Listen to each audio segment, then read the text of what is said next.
Welcome to the Canary Report, the podcast where risk leaders, safety professionals, and operational executives come for real-world stories and smarter strategies to keep people safe. I'm your host, Michael Zalle. In each episode, I sit down with exceptional leaders who are transforming how risk and safety are managed. Whether you're a leader of a nationwide EH&S program in a high-risk industry, or you champion workplace safety across 200 retail locations, this podcast is for you. Let's get into it. Hello, everybody. Our guest today is Brett Smith. He's the Global Safety Director for Gardner Builders. Welcome to our podcast. Thank you. Thank you for joining us. This one's going to be about safety leadership, mental health, trust, building a culture of centered around high-risk environments, but still making sure that the people are taken care of both physically and emotionally and mentally during doing their job. The conversation couldn't be more timely.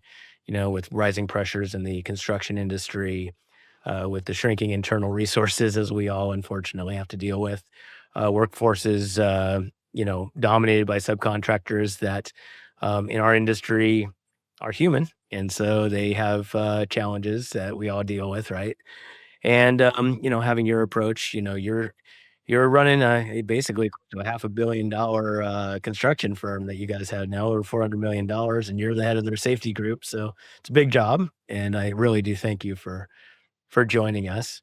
And from this episode, what I hope to accomplish is, that we can talk about things very openly, very candidly, have a good chat about each other. That we'll learn about kind of the frameworks that you're putting in place for mental health, which is awesome. It's one of the reasons we're talking today is because I reached out when I saw a couple of posts you did. Some of the tactics that you're using and around managing safety subcontractor heavy environments, like what your best practices are, what you enjoy and what you do. And then look at your perspective on, all things safety. So with that, I really appreciate you joining us, and let's dive in. Absolutely. So, I just did my welcome, so I want to first let you know that I look at everything from a human perspective. That's kind of how I roll as a person, and as a father, and as a husband, and as a leader of people. So I want to know about you personally. Like, what is? Tell me about your journey. Like, as brief or as long as you want. Just how you ended up where you are. Yeah. So I come from a pipelining background, and prior to having entered into that particular space, I have been everything from barista to a banker to merchandiser and forklift operator, right? So jack of all trades, master of none, right? In so many ways. And coming up, I have always had a tendency to learn things the hard way.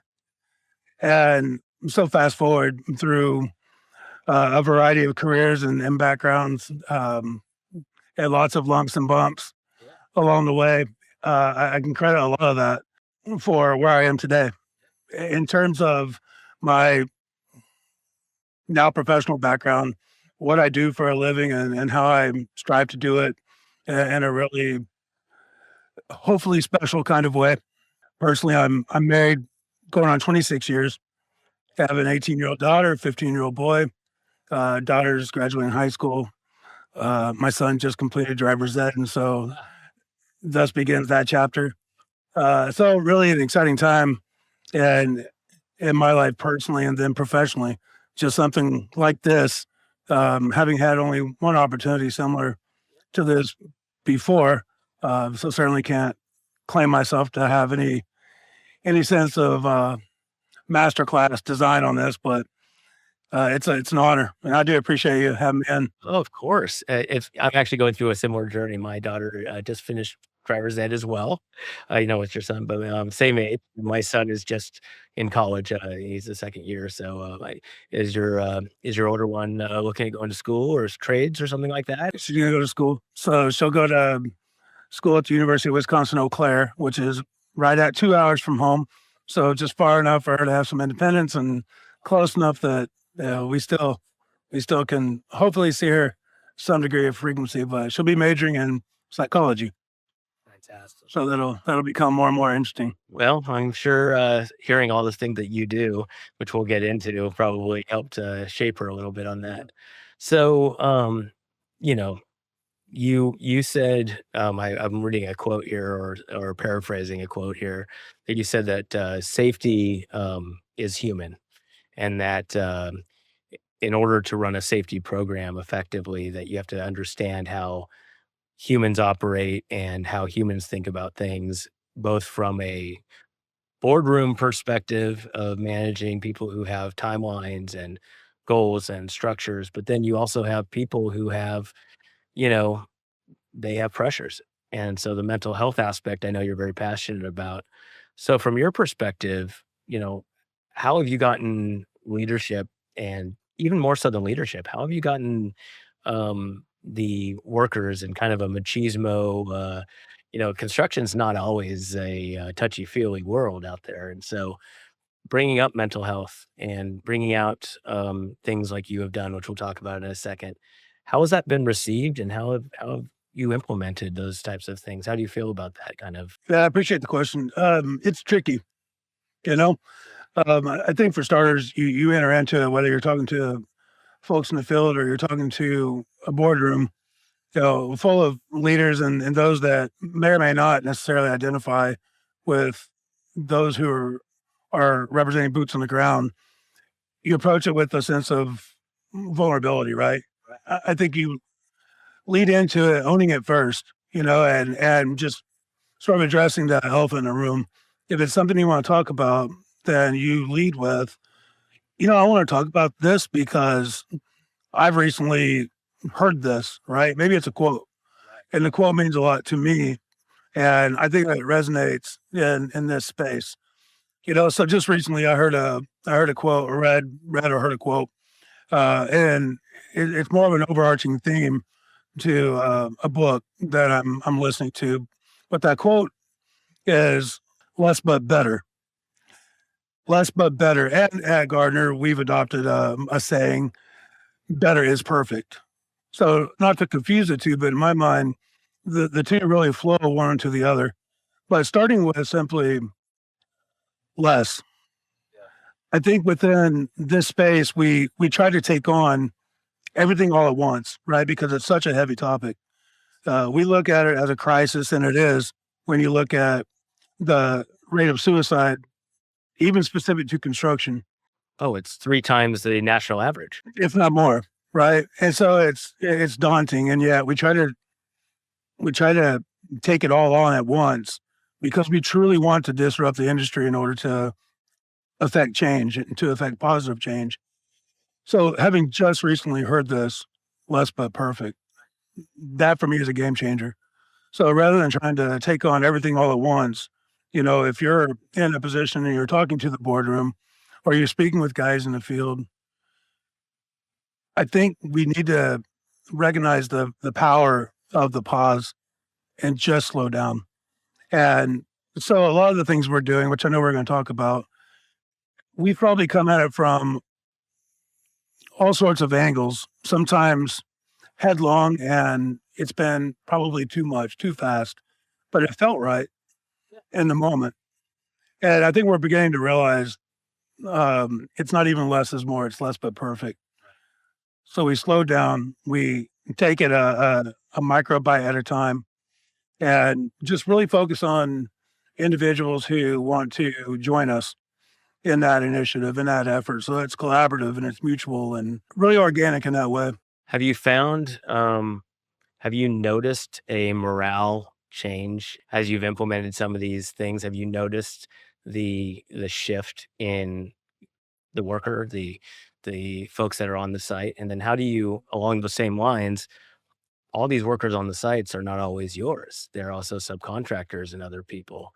Do you take on that piece of the equation as you're going about this? I mean, they're still on the location and Yeah, we do. And that's interesting as well. So, we can address our own employees and our own team in a really maybe prescriptive kind of way so that we can deliver information in an orchestrated manner, frame it in a certain way, but then we don't necessarily have access to our trades in that same way. So our wellness spaces are really a prime example of that. We can install or incorporate into our job sites a wellness space, whether it's a wellness. Yeah, let's give a definition, because that was actually one the thing that I wanted to talk about. So when I reached out to you, I had seen a post on LinkedIn that you have built these pods, which essentially, and please correct me if I'm wrong, it's kind of a trailer room, not too dissimilar to where we're sitting right now, but probably larger. And it's essentially a place of that you can calm yourself down, and you can have a restful place and have a mental spot to de you know to de-stress. Am I telling Yeah, it correctly? I yeah, mean, yeah. So this is the wellness space that you're referring to. So please continue on what you were saying. So implementing those. yeah. So the genesis of this idea or concept was a story that had been told among one of our, call it peer groups, but internally, a group designed to really generate and capture and implement ideas, making good on our intent to be responsive to feedback, right? And those ideas and suggestions being put in front of us. So within this group, there was a story told of years and years ago, a woman who was a new mother and having to nurse, right, or pump, having to pump for the sake of nursing her child, and having to do that in a biffy, right, portable restroom, and in this particular instance, it was just a real mess, right? Maybe hot, dirty, of course, unsanitary, despite I'm sure best efforts of whoever involved. A simple story and something we commonly would have always seen and still may see, but that was the genesis of the idea to try to make a change to represent that good intention. So we designed this wellness pod, and it's a physical structure. Yeah, similar to this, but able to be transported from point A to point B, from one job site to another. Our realization in having done that was it's quite expensive, Yeah. right? In terms of material, labor involved, et cetera. And so rather than being really hung up on that one idea, which proved immediately to be successful, and was able to garner a lot of attention, we realized we had to pivot or else it wouldn't be sustainable. And the thing with the wellness space is we never entered into it with a design that it would be somehow proprietary, ours alone. We wanted it to be something that could be duplicated or replicated in such a way that our trade partners, other GCs, and whoever could adopt the idea. And so it has pivoted since then. And we do have the trailer, which can be particularly situated strategically on a ground up project, right? And that was the one you would have seen most recently. In the in between time, we have begun outfitting office spaces. So if we were in this space repositioning what would become your office, we would preserve one particular breakout room or what would become a breakout room. And while everything else may be bare concrete and being framed and being fleshed out, that room ahead of time would be situated in such a way that there'd be a chair, a table, a mini fridge, a lamp, a rug, maybe a plant, something to make it feel homey. Yes. And then the idea with the wellness space and that concept, no matter the nature of it or the design on it, is a place where someone can decompress if need be, take a call from their child's school, Okay. make a call to their doctor, whether it be for an appointment or a follow up. You know, it could be used for nursing or pumping, Right. that sort of thing. Maybe you have some form of medication you take, and rather than having to leave the job site and find your way to your car. And that has been, historically, that's been the construction mobile office is people's cars. And, Yeah, when you need a place to just take a phone call or call your family or have a doctor's call or whatever else, you're in your car. And it's not exactly the best scenario. It's not exactly the place where you want people to be. And now, I mean, it sounds like what you've done is almost, visionary in a way, because a lot of laws are catching up to the things that you've already implemented. Like, we actually, as a company, had a nursing room, when, We have a bunch of young people in this company and, having young marriages and babies and the whole 9 yards, and we had to have a nursing room. Didn't have to, but I mean, originally we didn't have to, but we did, and it turned out great. Do you from that perspective, do you have any, problems or challenges with people misusing the space? Have you had any productivity challenges or pushback from management that the people who are, utilizing the space are not as productive or anything like that? Has there been any problems? I mean, the counter to this? No, but that brings about an interesting slant on this, I think. So we haven't had an issue with it being misused. There is still really an underlying current suggesting that it's not being utilized as much as we would like, right? There's still a stigma. So that stigma is very much to your point. If someone goes into that space, are they being perceived as someone who then is slacking, or taking advantage and they're just finding a space where behind closed doors, perhaps literally they can shirk their duties. It's never been our design, of course, nor is it a suspicion that we have. Our intent is that someone enters into that space for whatever the reason, and we're to honor that and respect that. And there's never been, to my knowledge, someone who has taken advantage of it in such a way where we would be led to believe someone could be suspect. So the stigma is either this misconception that is being wholly fabricated, right? Yeah, it's no more than a figment of someone's imagination. And yet, sometimes certain individuals can say one thing, even the slightest thing, and that becomes an influence, Absolutely. right? And then we have projects too where we may be working among even other GCs or another GC. And if their culture doesn't mirror ours, then that becomes a negative influence. So where we are today, we're in a position where we could look at this as a great idea that we behind which we put forth honest effort and found that it didn't land quite the way we had hoped. But then that would suggest we might give up on the idea and turn to something different. In our minds, this is an idea that will continue to catch fire Yes. and gain traction. So we're simply at this point in time where we continue to lead by example and show everyone with whom we may come in contact, with whom we may be in range of serving as outreach or resource, or simply some means of confidence in that this is the next step to be taken. We continue to implement these spaces. So we actually have a goal this year of 25 separate spaces, a variety of ground up, repositioning, whatever the nature of the job may be.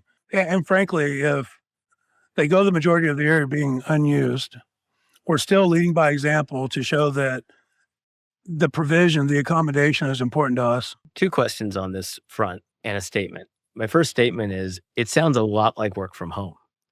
If you think about it, we had the pandemic that forced us all to work from home, but everybody's like, "Oh, you're working from home, nobody's gonna be doing anything, they're gonna be," and of course, in construction, you guys don't quite operate the same way as a lot of, other industries, but that you're gonna slack off, you're not gonna be as focused, your productivity is gonna go down, all this stuff, and a lot of, those myths were disproven through looking at now there were negative effects of working from home culturally and otherwise, but the actual productivity, which is what people were worried about, actually went up.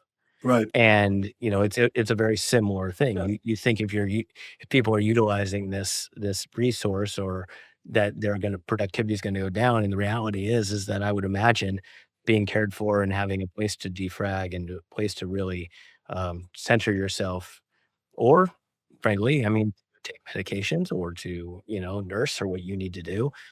Not only is it giving people the dignity to operate with, you know, a new mother shouldn't have to deal with a porta john to pump. Like, I mean, is she deserves the right to have a place to do that. And using that same methodology is, I mean, I really commend you for that.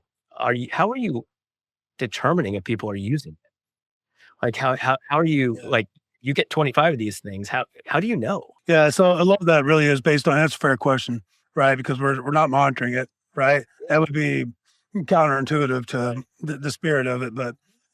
But we we ask our superintendents, we talk to our guys in the field, guys and gals in the field, and we're asking them, are you using them? Do you see others using them? And they are used, but they're not used as widely as we would like. And we're given a reason. There's a stigma, right? So it's still a matter of, I think, putting it in a position, framing it in such a way where the numbers are there, meaning the availability is exponentially greater than it would have been.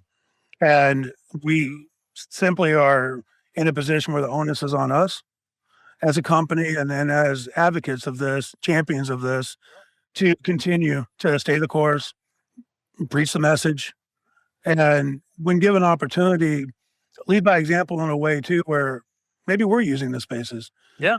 I'm not a guy who is on site necessarily all day, every hour of the day, as would be a laborer, an electrician, superintendent, carpenter, etc.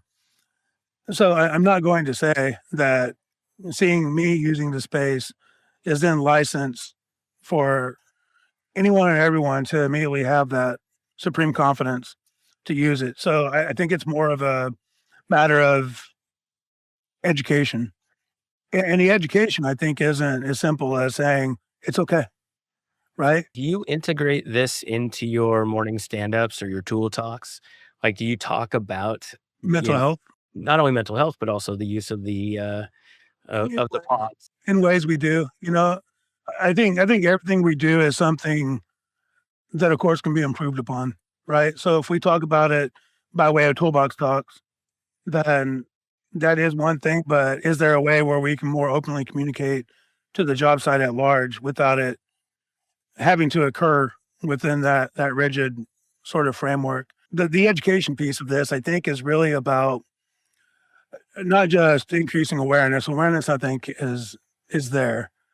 I do think it's sort of the idea of becoming even more academic, but to become more academic and to really kind of train in others this idea of adopting a new mental model around it.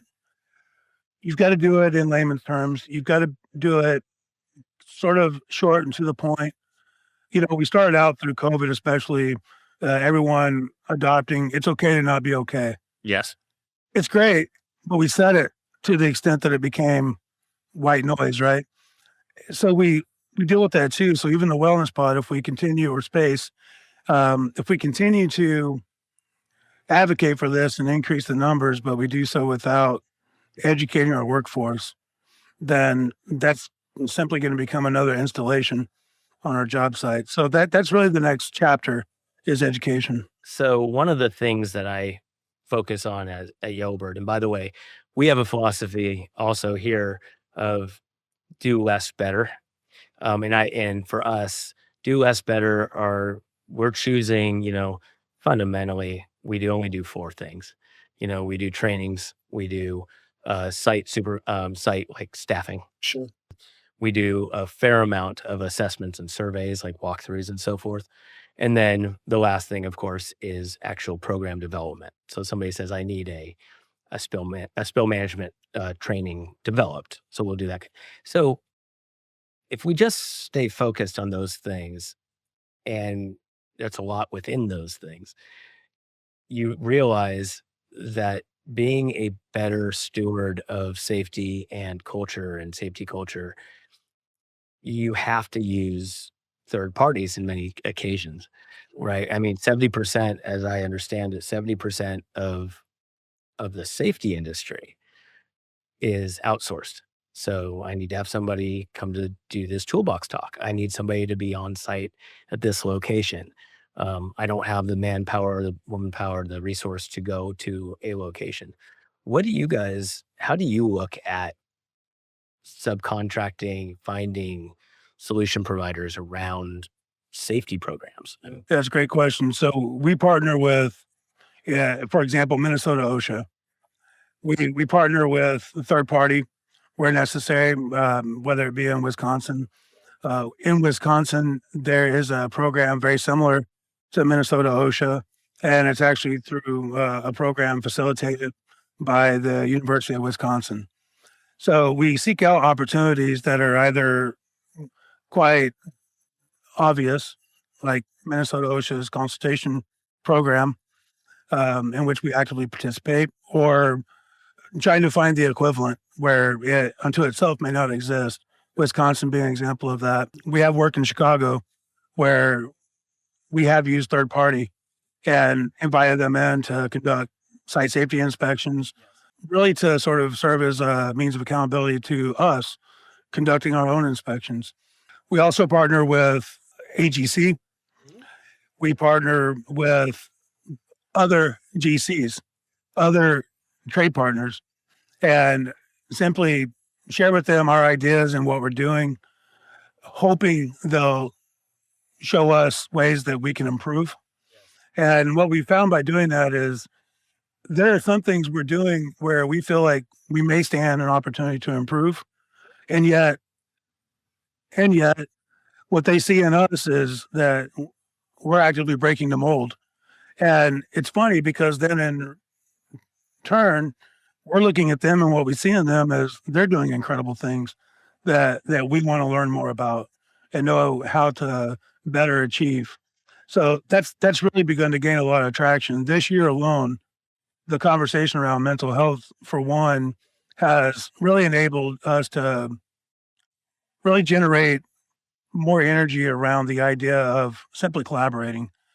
And while we're doing it in the spirit of maybe mental health or maybe it's our safety systems, we're finding that the conversation is very organic and we're talking about all these things all at once. And each of us have strengths and weaknesses. And the beauty of it is rather than competing against one another, we're partnering. And where competition needs to remain a thing because it is a reality, we can do so while still supporting one another and all these other ventures. Well, say I mean, safety at the end of the day, health, safety, human risk is not a competitive, like, fortunately, we're all human beings. And, as we all know, especially with the turnover in the safety world, unfortunately, there's a high level of turnover in the world that we live in. I wish it weren't the case, but you could be having one business card one day and another business card the next day. And so having those good relationships with your peers and so forth, do you have a standard, like, from your internal perspective, when you go to, say, Wisconsin OSHA and you ask for their consultative, which is always a challenge, I imagine, because, hey, asking somebody from it's like asking a cop, "How safe is my car?" It's like, you're also like, "I hope he doesn't give me a ticket when he finds the problems," right? That's just an embedded, it's hard to ask somebody who is supposed to be the enforcer or at least the compliance leader to also come and give me an assessment because it's challenging, even though they have the best of intentions and they actually are doing great things. I've talked to many, many OSHA operations, both state and federal, and they all have these programs that you can call them out and they're happy to come and help and give you some feedback. But it's almost like calling the IRS and asking them to take a look at your taxes. It's like, well, I'm not so confident that I really want to show them the ugly stuff, right? Because it's challenging in that environment. Do you have a standard that you like when you hire a third party, if you bring somebody in that you kinda set the standard for them, or do you let them come and just come through and say, just do a general OSHA walk or a safety, like, what do you see? Like, how do you, do that? And because it is important that you have third parties kinda giving you're using other contractors and other folks, but how do you do that? Yeah, so the way we look at it, Wisconsin is a great example. Wisconsin is a federal OSHA state, right, versus Minnesota. who has a state specific run program. And so through the University of Wisconsin, we had discovered a program to serve as the equivalent to a state run program. So in order to maintain consistency, that's a program we've used. We've also interacted with federal OSHA, and in either case, it's really not one versus the other. It's a matter of us doing it constructively and with a great sense of humility to simply understand that we don't know everything, right? And we're not always going to get it right. We're human. And within our nature, there are some things we're going to get wrong, despite our best efforts and nothing but good intentions. Third party, we bring them in, we give them license to come in and do their thing.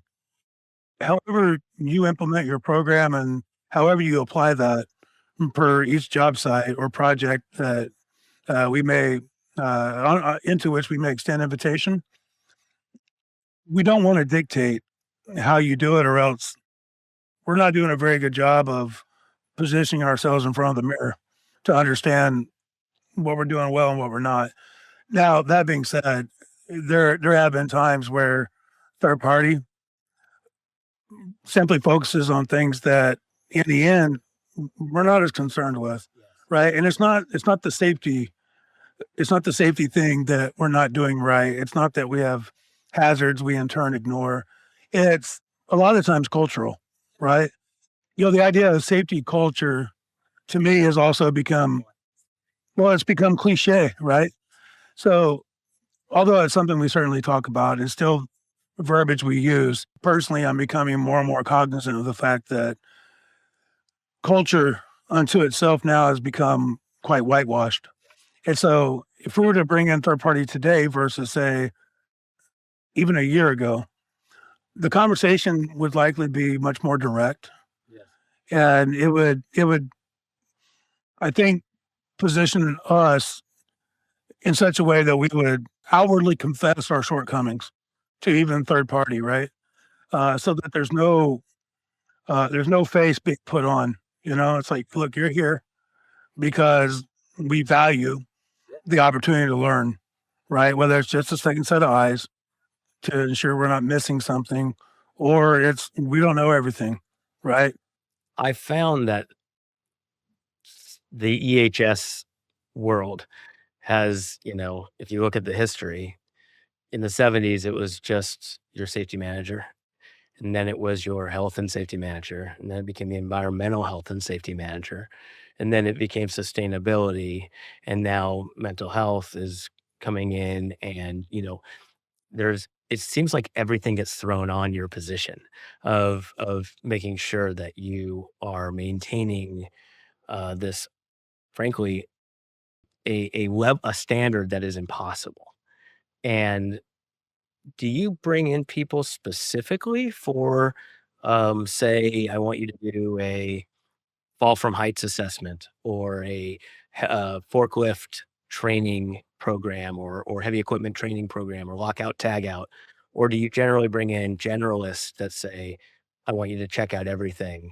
And how do you look at that just from a practical perspective? Because you've got a lot of coverage. I mean, it's a $400 million company. So you've got a lot of things that you're responsible for. Yeah, yeah, and I appreciate that too. We do it in a number of ways. More and more, we've been able to effectively leverage our self-perform workers, our SBW field staff, in such a way where laborers, carpenters, others have begun to step up and assert some degree of authority, which they all have, right?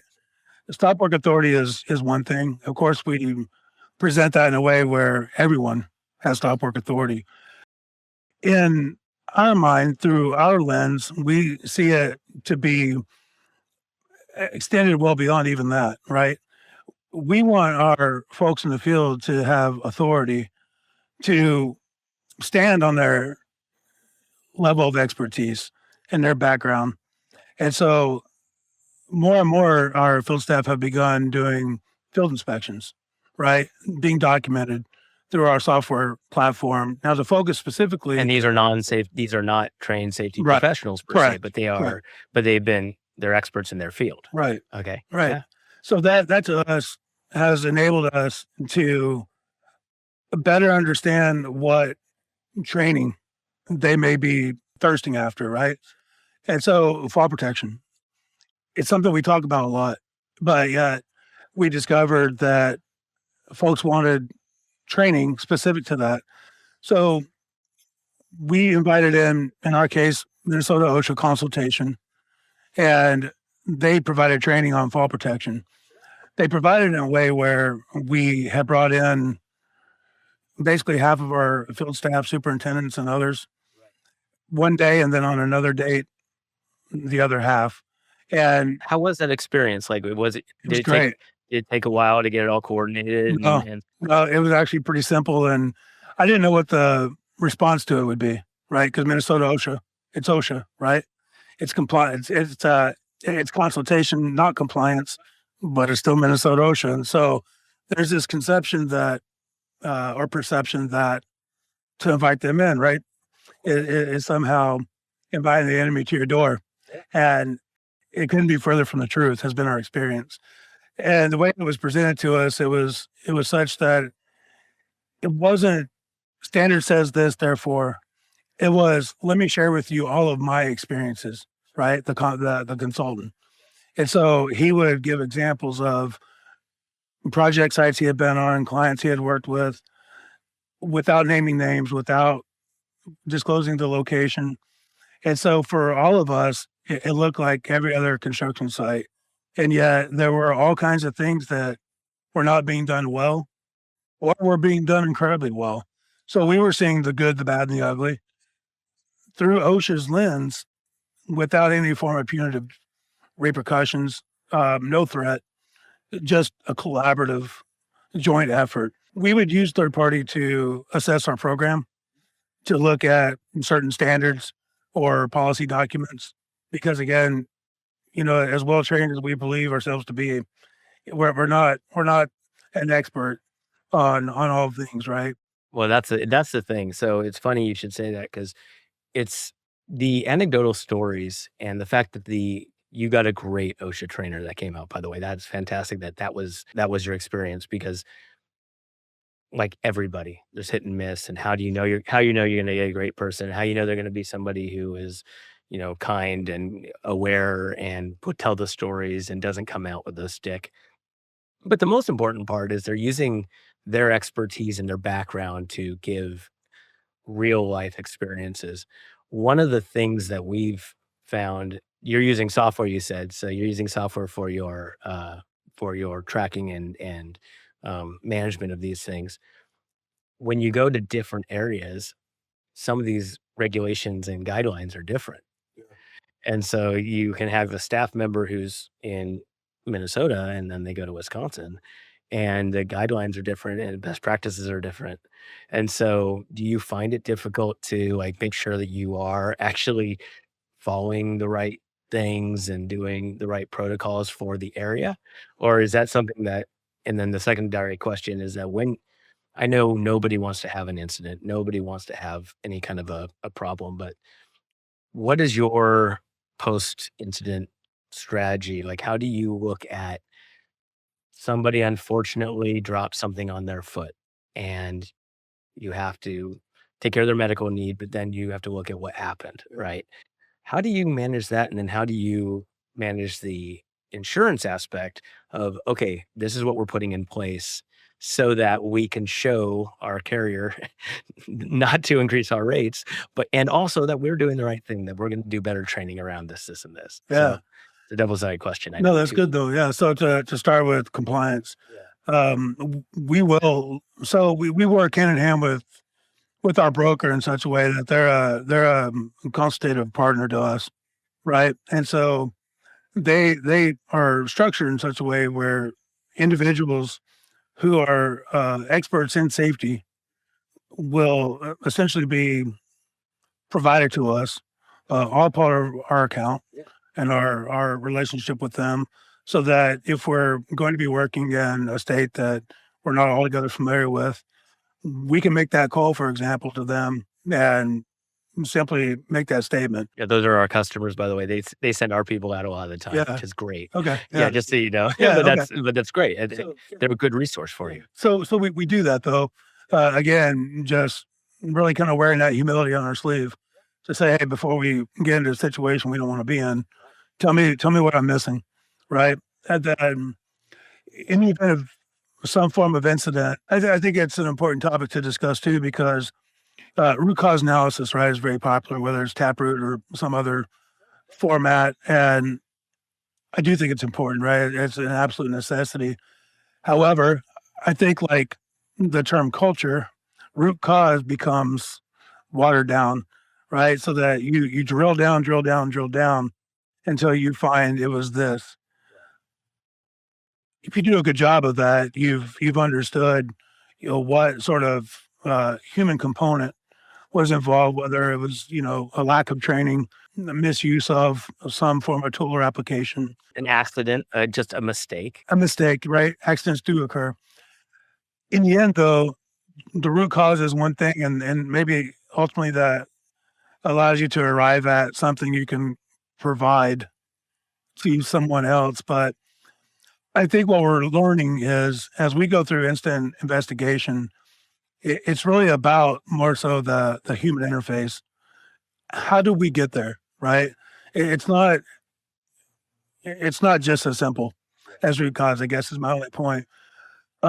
In terms of work comp and management there, we're fortunate to be in a position that we perform incredibly well within that space, although we're not perfect, right? So our EMR is 0.57, and we've worked hard to arrive at that point. But an important part of how we've gotten there is really our ability to work with our third party administrator Yes. rather than simply seeing them as a server, almost something equivalent to a process server. We've gotten better at reaching out to them as well and telling them this is where we are. Maybe this is where we expect you to be, and you're not. And then in turn, they'll explain to us it's not really the way it works. Oh, right. Like we're pushing headlong into this thing because we want it buttoned up, right? We may know that our employee, our worker is good, right? Back to work. We haven't experienced lost time. So again, we performed exceptionally well, but we have discovered in the meantime, there are lots of things we've just sort of been lucky in the way that we've done it, right? It worked itself out. We've learned along the way that there's been a lot of heavy lifting being done by the third party administrator, while we may have thought, well, it's just the way it works. We're getting smarter and we're finding ourselves more and more willing to kind of let our own guard down and surrender to the third party administrator while being very direct with them, telling them this isn't the way we see it. Tell me what I'm missing. And then they will. Or sometimes there's a learning opportunity on their end too, right? Look, we're all human, and unfortunately, TPAs tend to put you in a statistical number. That's just the nature of the business, right? And so because Unless you you do work with them in a right, way where you begin to see in one another the humanity that's involved in all of it, right? And then those conversations become much more almost personal, if not entirely personal and organic. And you're not just working among metrics and the arrival at this moderate. It's something much more than. yeah, we work with a lot of insurance companies and TPAs, and one of the things that they use us for is to do surveys to identify standards at all locations, and then next step. So we actually, from a practical perspective, one of the things that's interesting, and I think more people need to be doing things this way. It's no, wasn't our idea. It was the insurance company or the TPA's idea, which is we need to understand, but we also need to action, because one of the things that happens, unfortunately, in this pencil whipping world of ours is that you identify, hey, you've got a spill issue over here, or you have You really need to we've caught a couple of people that weren't strapped in the way they should be. You need to get a fall protection program going. Like, and it's like, "Oh, okay, we'll get on that." And then life happens and the world is busy and resources are tight, and then they don't action, or they action slower than you'd like them to for many, many reasons. And we're all running businesses. That's the thing that people have to remember. All of this costs money, and time. And so one of the things that I think is interesting is how people are actioning feedback. Do you have a methodology that you use to action feedback? So like you've mentioned probably a half a dozen awesome feedback loops where somebody says this could be done better, or you need maybe better training here, or your TPA has given you some guidance. How do you prioritize those things, and then how do you action them? Because you don't have a huge team, do you? How many people are on your safety team? Three individuals Yeah. reported to me. Yeah, so you've got 3 people that are responsible for a lot of moving parts, and so what do you do to prioritize these findings from all these areas? And do you track them in one place? That was the other thing I was wondering is how do you, like, action them? Yeah, so one area, and I appreciate the question because one area where we've seen improvement even just this year is among our safety committee.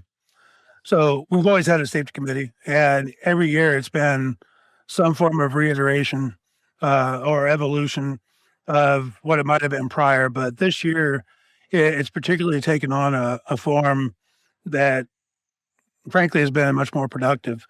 And we've positioned ourselves in a way where it's being led truly more by the team itself rather than more so what's meant to be more of the facilitator or administrator, someone such as myself.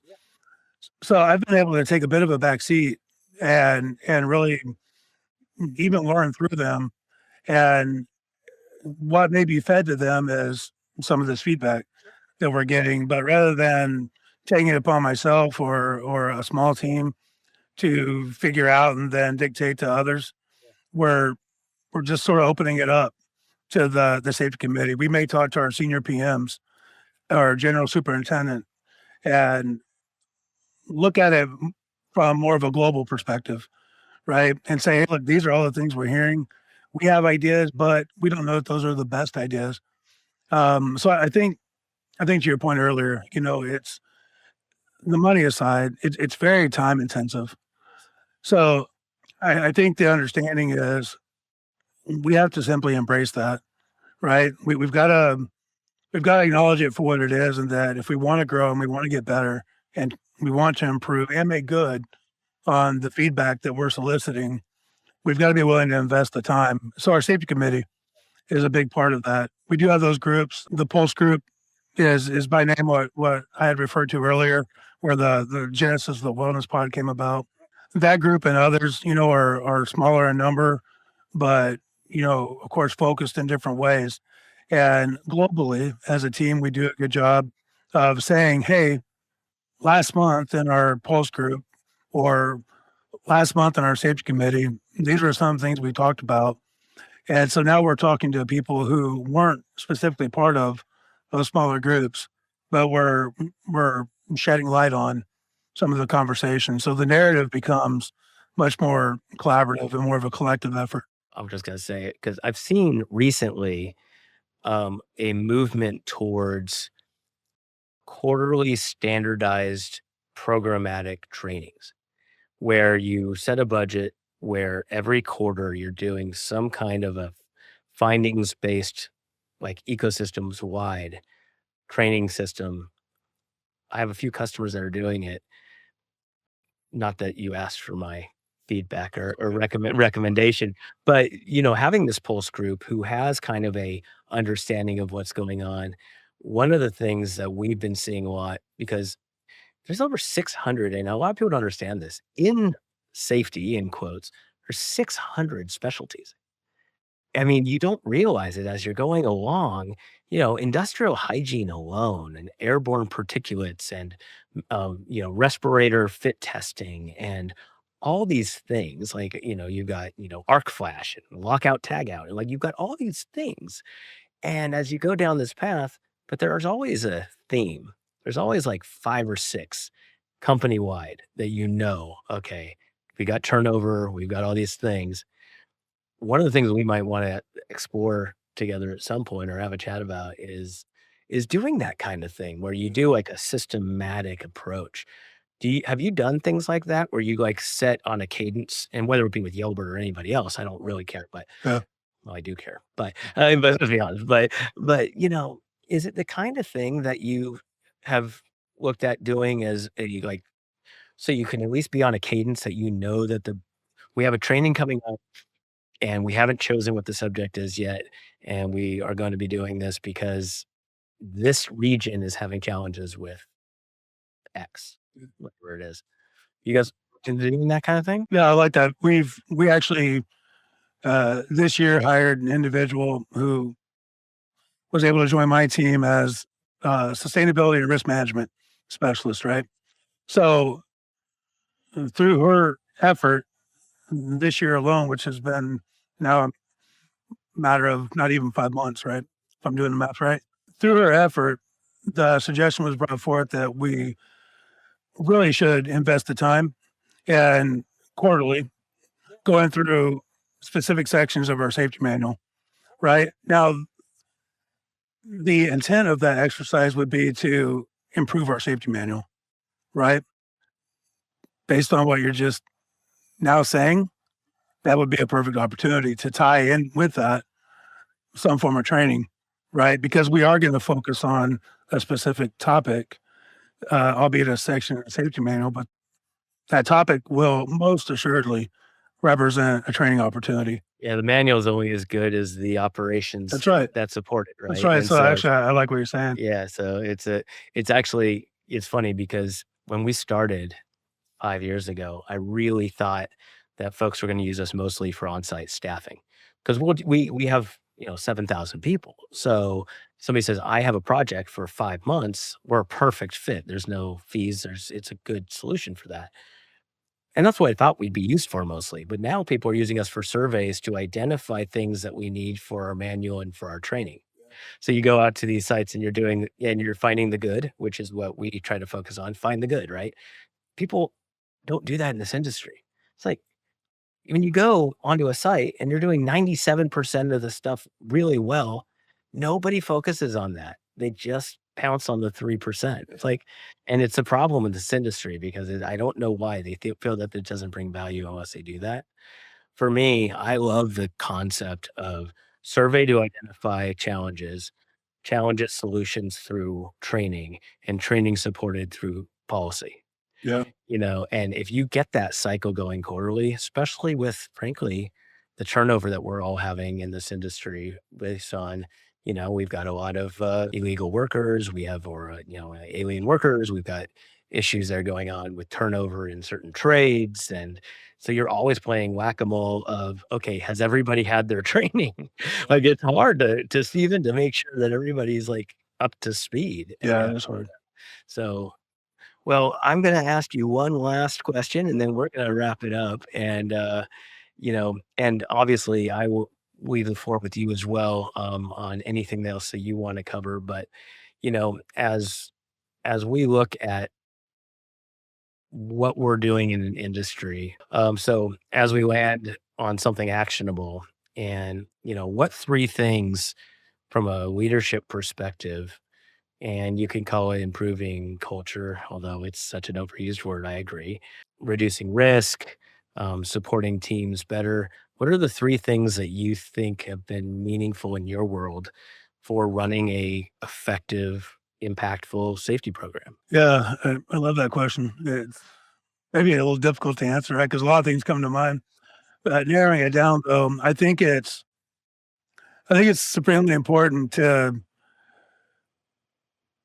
lead with transparency, and it's the first thing that comes to my mind because as leaders, we do talk a lot today about that sense of vulnerability, but I think that sense of vulnerability can be as simple as being willing to lead with transparency. So as I set out to lead by example as a safety director, I could do that through the application and leveraging of standard policy procedure. And I wouldn't be wrong. for doing that. That's a way we ensure safe work. But I do that by also adding a layer of transparency to it so that if it's a matter of standard, for example, that is difficult to execute, then I'm going to acknowledge that. And I'm going to say to the workers in the field, this one's tough, right? It's not something you're going to want to do. I wouldn't want to do it if I were you, but we have to. So let's talk about how together we arrive at that point. What that's opened up for me is really the understanding that we need to take a lot of our processes and or procedures and strip them down and really just focus on a few key elements and allow that exercise to produce more organic conversation in the field, incorporating this means of compliance or execution.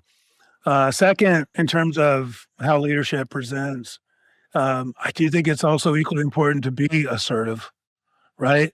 Again, in today's climate, we are wanting to cater to almost everything, right? Whether it's a matter of personalities involved or some form of uh, sensitivity to a particular topic or manner of approach, uh, et cetera, right? I think we've got to understand that while those things exist and there's benefit in being more sensitive to a number of things, what folks need from us as leaders is our ability to be assertive, to make decisions, to command some form of change or action. And in that, we may sometimes get it wrong. We may make the wrong call. We may be guilty of some form of misstep. So then it's important, together with transparency, that we own that. Three things, right? I got one more.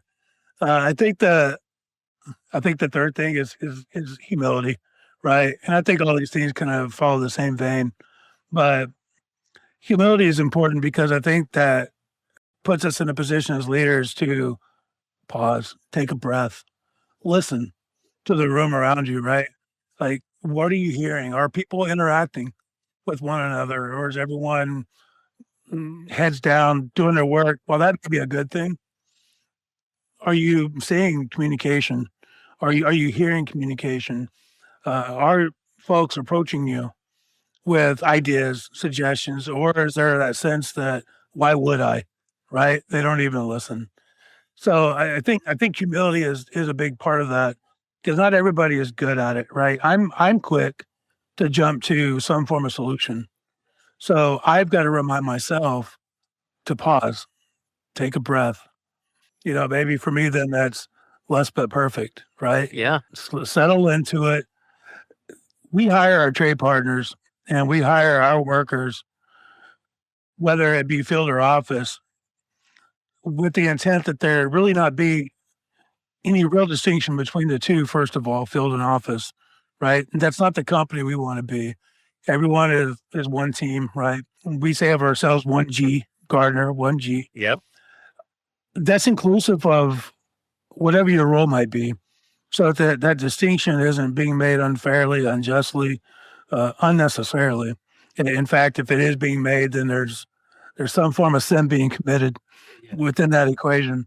But sometimes that's hard. If we position ourselves though in a way where as leaders we're listening, we should be able to take something that a senior PM is saying and share that idea with our superintendent, our labor, giving them maybe an opportunity to find some sort of accord with that, or maybe they can expose some degree of short-sightedness in that, and then we realize, okay, we have an opportunity. So I think those things are important, but the humility piece in that is me, for example, going to someone and saying, "I want your opinion, right? I don't need you to accept mine." So, And the more we do that, the better we are. so my takeaways from this conversation, Brett, you are an exceptional leader. I really commend you for, you obviously live the practices of what you're saying.